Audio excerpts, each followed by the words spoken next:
So I've talked about resonance theory in a more formal sense, but I haven't talked about resonance theory informally very much. So, um, so when we talk about like two things having a particular resonance, let's just take for example the resonance that would make up your brain. And there's this notion, this older notion called resonant morphology, which sort of says that once these patterns are built into reality, that these patterns are can essentially propagate in some manner. And I take that as one of the like it's sort of the bedrock of informal resonance theory, um, in large part in reality. So if I were to talk about your brain having a particular resonance, I would also attach that resonance some additional. I would attach that resonance, not just the structure in your brain that actually induces the thought, but I would actually give it some spirit and say that those structures have um, underlying them, or they can be modeled in a fashion where those structures are considered to exist outside of that particular form and the biologic that is the human brain and the person. And this is great, and we've all always used the word resonance freely. Freaking bugs. We've all used the notion resonance freely in society, like that resonated with me. And I've heard the word spiritual resonance used for something I think is very specific to your feelings and the way you connect to other people, and the way you can sort of catch onto a vibe. That's also a resonance. But as if you really start to think in this way of resonances, um, oh, I wanted to mention what's called a discord. And this is like the one thing that makes resonance theory even interesting at all, even though it's the one thing you're always trying to reduce, is discord. And the argument goes is that pretty much everywhere, for all things that we hold to be true, there is some element of discord. I can make the discord as simple as the meaning of the words, the interpretation of the sentence, stuff like that. So I would also argue in resonance theory, and this gets to certain quantum mechanical notions, um, that uh, that that what happens is you can decohere, and decoherence is a specific kind of discord between you and something you are resonant with. And so you have that discord, and say um, I was very discordic in my mind with some thought process going on, some feeling, some emotional set, stuff like that. Um, and then I start to interact with some new people. I start to interact with the world more.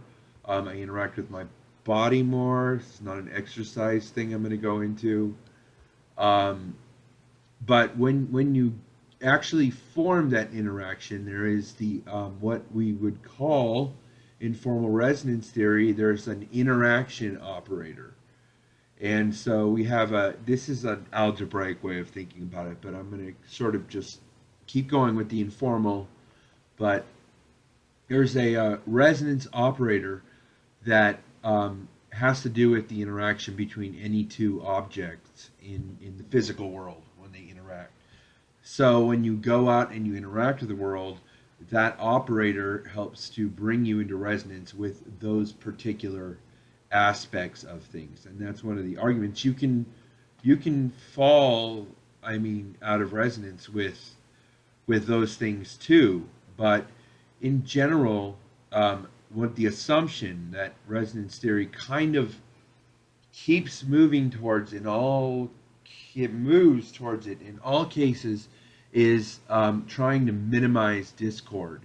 So when we talk about our interaction operator for a resonant interaction operator would have and a resonant operator just always tries to maximize resonance. It tries to get the, if it has two discords, it's going to move towards a resonance in some way.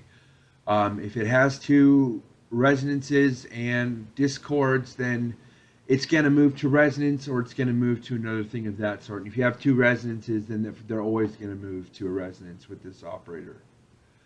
So, in that mentality, then just interaction would be fine. And then, we can define other operators that try to elucidate how the world works, and look at the interactions among those if we wanted to, I believe. I've never done this. But we would have those two interaction operators. They could have their own discord generated by the way that their resonances interact with each other, but you need the right definitions. So, but that's just the basic thing, and there's a huge spiritual component because the core spiritual tenet that resonance theory really has is that not only when we try to maximize resonance, we try to minimize discord, but we move towards resonance, and looking at the world in the perspective of resonance, we want to maximize resonance with the people around us. And so if you hold like the basic ideas true, and it can kind of lead to a perspective on the world where you realize that your goal is to minimize discord and to essentially maximize resonance or eliminate discord. But properly, we don't think of these things like two resonances, that two things brought into resonance aren't two things with resonance with each other.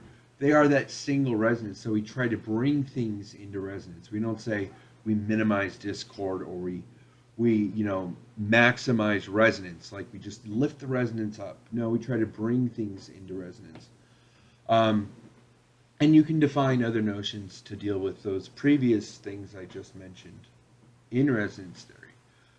But so we work with that, and it really as a thing leaves behind an adversarial mentality, as this is in general, competing for resources and the like.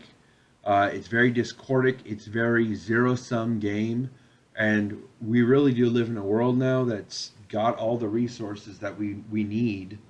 So that kind of aggressive, competitive nature to humans in regards to, resources, and, what's mine is mine and what's yours is yours, it doesn't really make sense in this world. So, it's ready for a world like ours right now. But in terms of informal resonance theory, you build resonance upon interaction with things. I mean, this is just like, no, duh, it's like you build resonance with interaction with things. And so with repeated interaction, it's argued that you build more resonance. Now, this is going to be limited, of course. I mean, to certain objects. Like, you can only build so much resonance with a pole. Just ask your mom. Okay. No, we of course, our brains are going to revolt, and there's always the structures that already exist in us that are going to push us in particular directions. I mean, you don't ever disregard science. I mean, science is the greatest tool that humans were ever gifted, from the universe by God. So science is like one of the most important things in the world, but it relies on different methods, of course. It relies on, I'm going to call it classical induction and empirical reasoning.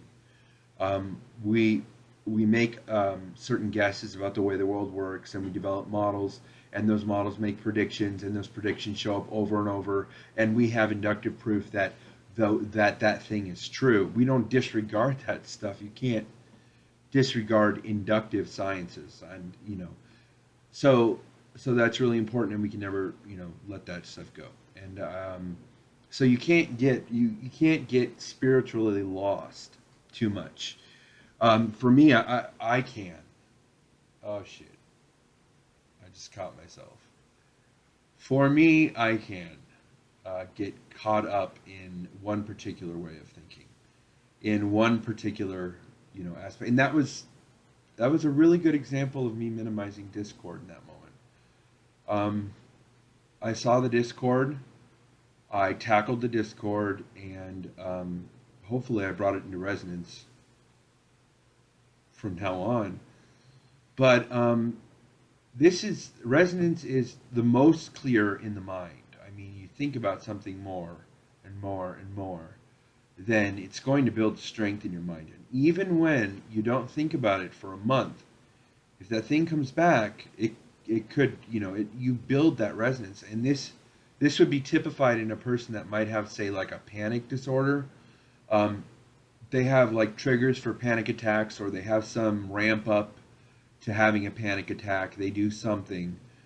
Well, they go on for months, and suddenly there's that little trigger, and they're thrusted with that fear and all that, all that stuff. But the basic argument is that you build the resonance with that, and so yeah, so it's most evident in your mind. Even if time elapses, those things can still come up with fervor, but with strength. But you do have a certain amount of time granted to you. I mean, time heals all wounds, and I believe in the mind, time untangles all wires.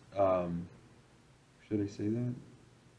I don't think that's exactly a correct thing, but time helps in my brain because I suffer from schizoaffective disorder.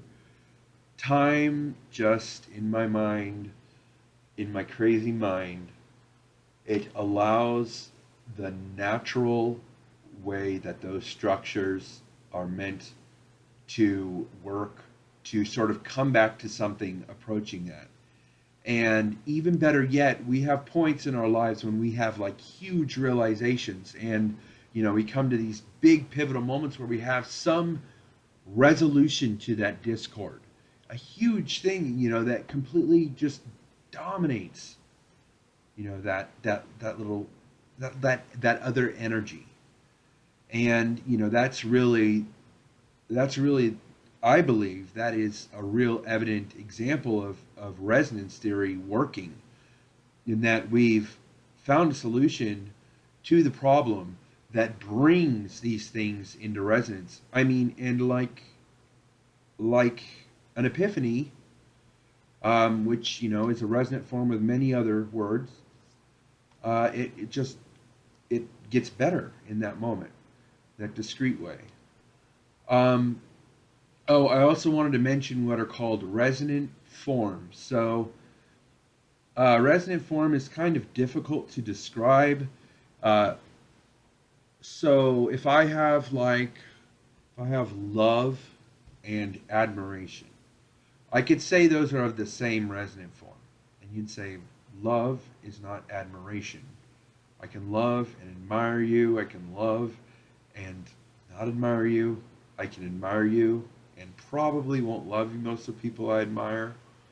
But they are something really in common, and we can look for those commonalities and be like, "Oh, okay, yeah, yeah, yeah, that's bullshit." But no, they would be regarded to have the same resonance form, but they would have different discord, and you could say that's loosey goosey, loose association bullshit. And um, then I could say you could define a resonance form as simply a set of items that have some commonalities and some differences. Good luck enumerating that set. So that's a resonant form. I think that's it. Let me look up some stuff. So the thing that can be difficult in resonance theory in particular is the way that you may need to try to bridge some of the gaps, because the word resonance has so many resonant meanings. Its resonant form is broad. It's broad in the very nature of it. It's sort of very abstract.